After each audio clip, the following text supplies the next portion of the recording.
नमस्कार, भारत लाइव देख रहे हैं आप। लगातार नीतीश कुमार और उनकी सरकार को लेकर के कई तरह की चर्चाएं चल रही हैं। इन चर्चाओं में सबसे बड़ी चर्चा ये है कि क्या महागठबंधन के भीतर सब कुछ ठीक ठाक है।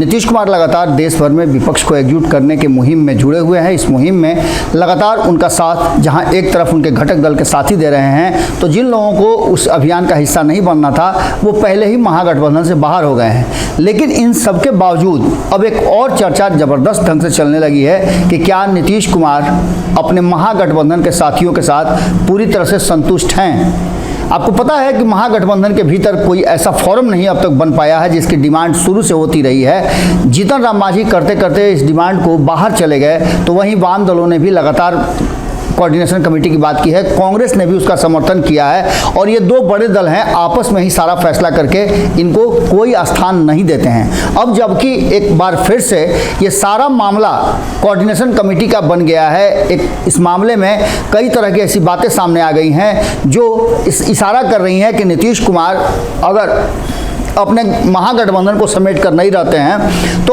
और भी कई दल उनसे बाहर हो जाएंगे। एक तरफ जहां ये बातें चर्चा का विषय बनी हुई है कि नीतीश कुमार और तेजस्वी यादव के बीच रिश्तों को लेकर के कहीं ना कहीं एक बीच में गैप आ गया है जिसे सुधारने की कोशिश लगातार जारी है। लेकिन वहीं दूसरी तरफ ये कहा जा रहा है कि कांग्रेस के डिमांड को नीतीश कुमार पूरा नहीं कर पा रहे हैं। वहीं राहुल गांधी को लेकर के भी चर्चा है कि जब राहुल गांधी पटना आए थे तो उन्होंने नीतीश कुमार से सबसे पहला सवाल जो था वो यही किया था, जिसकी चर्चा खूब चल रही है कि आप मंत्रिमंडल का विस्तार कब कर रहे हैं। इस बात को लेकर के कई बार कांग्रेस ने नीतीश कुमार को इशारा किया कि मंत्रिमंडल में हमारा हक बनता है, आप हमें करें। वहीं वाम दलों ने तो साफ तरीके से कह दिया था कि हमें मंत्रिमंडल का हिस्सा नहीं बनना है, लेकिन सरकार के बाकी के जितने भी फैसले हैं, जितना भी काम है, उस काम में हमारी भागीदारी होगी, हमसे भी राय मशवरा किया जाएगा।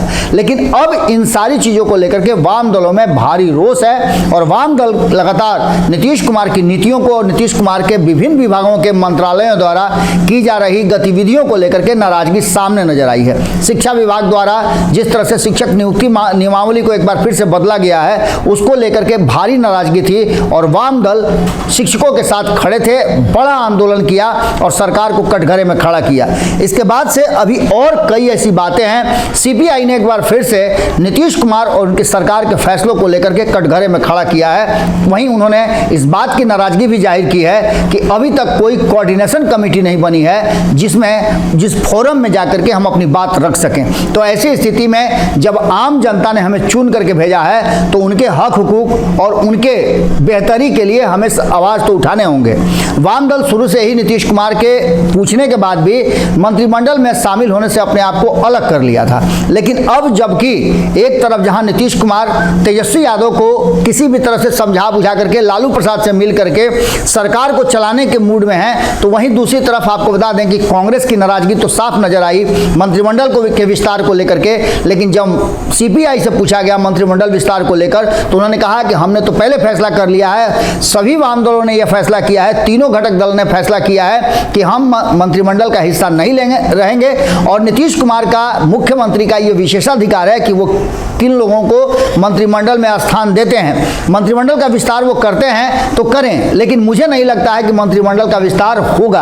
अगर ऐसा होता भी है तो हमसे पूछने की जरूरत जरूर है, हम मंत्रिमंडल में शामिल हों या नहीं हो, हम आपके गठबंधन के घटक दल हैं। तो ऐसी स्थिति में हमारा भी स्थान बनता है, हमारा भी हक बनता है कि हम उन चीज़ों को, उन बातों को जानें। इस बात को लेकर के नाराजगी जो लगातार चल रही है, इसको लेकर अब कहा यह जा रहा है कि कहीं ऐसा ना हो कि खेल भंडोल हो जाए।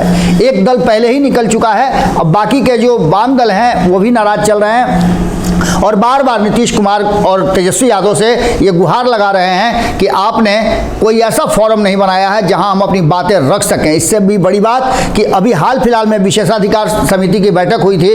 विशेषाधिकार कमेटी की बैठक में आपने सुना होगा कि वाम दल के नेताओं ने, हमने खबरों में भी बताया था, काफ़ी रोष व्यक्त किया था और इस विशेषाधिकार कमेटी जो है उस पर भी सवाल खड़े हुए थे कि इसकी मीटिंग इतने दिनों में क्यों हो रही है। 2 साल के बाद ये पहली बार मीटिंग हुई थी और इस मीटिंग में कई ऐसे सवाल खड़े हुए, खास करके विधायिका और कार्यपालिका के बीच जो डिस्टेंस कम हो गया है, विधायिका पर कार्यपालिका ही हावी हो गई है, मंत्रियों के से ज़्यादा उनके जो अधिकारी हैं वो बातें करते हैं। उन्होंने एक उदाहरण भी दिया कि किस तरह से आपने देखा कि स्कूलों में जो प्राचार्य हैं उनको 2.5 लाख 2.5 लाख रुपए बिना किसी अनुमति के खर्च करने का अधिकार था, लेकिन उसे बढ़ा करके आखिर क्या हो रहा है, क्यों नहीं उन कमेटियों के देखरेख में ये सब चीज़ें की जा रही है। इसका मतलब है कि कहीं ना कहीं विधायिका पर कार्यपालिका जो है हावी है और नीतीश कुमार इसे रोकने में सफल नहीं है। उन्होंने कहा कि अगर ये सदन का समय होता तो भारी बवाल होता, लेकिन